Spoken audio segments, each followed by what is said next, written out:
See, first of all, Rayalaseema lift. One should understand the background of why it was conceived. One should understand the importance of that project. See, today,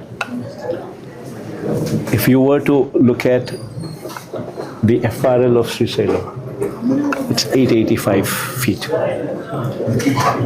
And if you were to look at where Pothiredipaadu, that is Pothiredipaadu head regulator, which is the lifeline for Rayalaseema, this level is at 881.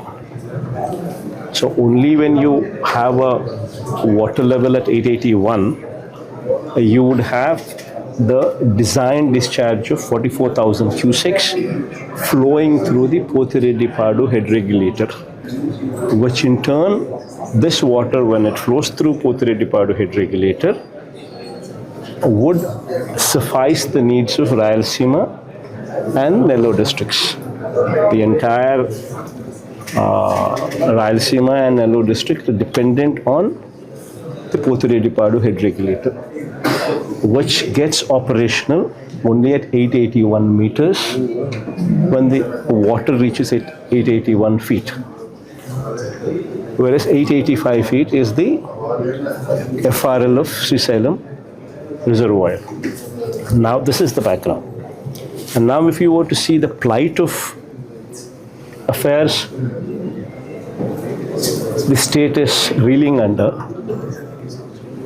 if you were to check the last 20 years record, maybe for 3-4 years at best, you would have a situation where the water is flown through Pothiredipaadu and the allocated quota of water reached the downstream riparian districts.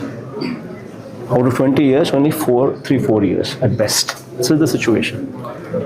While the situation continues to be like this, where the flood days every year are being reduced. Today you have only 20-30 days of flood at best per annum. While this situation continues to exist, on the other hand, you have in Telangana lifts which are operating at 800 feet. You have Kalvakurthi expanded, Kalvakurthi, which is a 20 TMC, 25 TMC capacity plant, where without approvals they have expanded to 45 TMC. You have SLBC at 825 feet, which is another 40 TMC capacity. You have Palamur Rangareddy Dindi, which is a lift capacity of 2 TMC per day.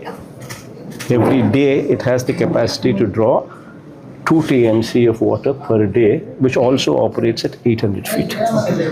Then you have, before the water reaches Srisailam, from Jurala itself, you have Bhima, Nettampadu, Koil Sagar lifts, which is approximately 1 TMC capacity, which even before the water reaches Srisailam, from Jurala itself, the water is diverted.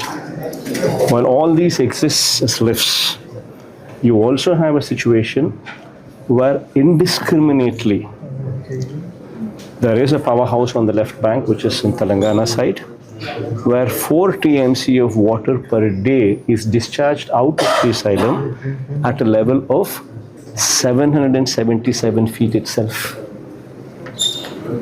So you have almost 8 TMC of water which is being discharged out of Srisailam at a level of 777 to 825 feet itself. 8 TMC of water is discharged out of Srisailam. Be it through these lifts, what would be coming into operational as the works are going on, or be it through this powerhouse operations, which is blatantly abused. Now, if this were to be the case, 8 TMC of water, if 8 TMC of water were to be drawn out of Srisailam every day, then you tell me, when will the water reach 881 feet? On how many days you would have a situation wherein Potiredipadu head regulator would be in operation?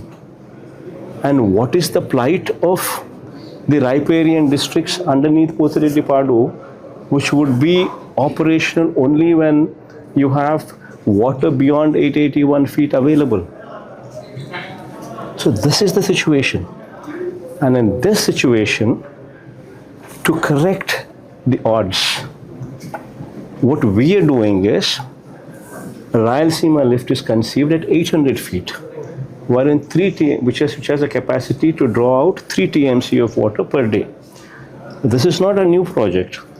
The waters drawn out of Rayalaseema lift, the 3 TMC capacity, which would be functional at 800 feet, is only going to supplement the requirements of Potiredipadu.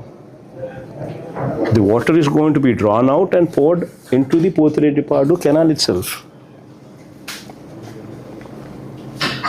And the water is going to go through the existing canal network itself. And the water is going to reach the existing dams itself. No fresh dams are conceived. The water is going to flow only through the existing canals, reach the existing reservoirs which have already been in existence for decades. So this is not a new project. So one should not, make an issue of this where there is no issue. It is being conceived, it is being done as an insurance. If this insurance were not to be in existence, then this indiscriminate use of powerhouse will never cease to exist. It's a capacity which is made available as an insurance. And this is very much required considering the situation. Whereas Chandrababu Naidu, who has least compassion for farmers or least compassion for Rayalaseema area, is making a mockery of this. In fact, the Chief Minister of Telangana, there is a Congress Chief Minister. Unfortunately, look at the contradiction here. Telangana Chief Minister, who is a Congress Chief Minister, makes a statement in the Assembly saying that because of his good equation with Chandrababu Naidu, and upon his request, Chandrababu Naidu conceded and gave away Rayalaseema Lift project, considering the relationship between the two of them, is what an open statement a Congress Chief Minister makes in the well of the House, in the Assembly. And Chandrababu Naidu and his irrigation minister here ratify the statement rather than disputing the statement, rather than showing Revanth Reddy in bad light and saying, Revanth Reddy, whatever you're saying is false and wrong, rather than saying that, Chandrababu Naidu and his ministers say, Rayalaseema irrigation project is waste. What nonsense is this? When this is the significance of this project, when this is the importance of this project, and everybody within the state of Andhra Pradesh is fully aware of the significance of the state, of this project, this man is so irresponsible and considers his relationship with Revanth Reddy more important than the interests of the farmers within the state of Andhra Pradesh. In fact, if this project were to be operational, this would be an insurance for the waters to Rayalaseema. And if Rayalaseema gets the allocated sufficient water, then the dependence on Godavari waters which are coming into Krishna need not be taken to Rayalaseema. They can be used to stabilize the Krishna Delta here itself. So this is a project which is very important for the state, not only Rayalaseema alone.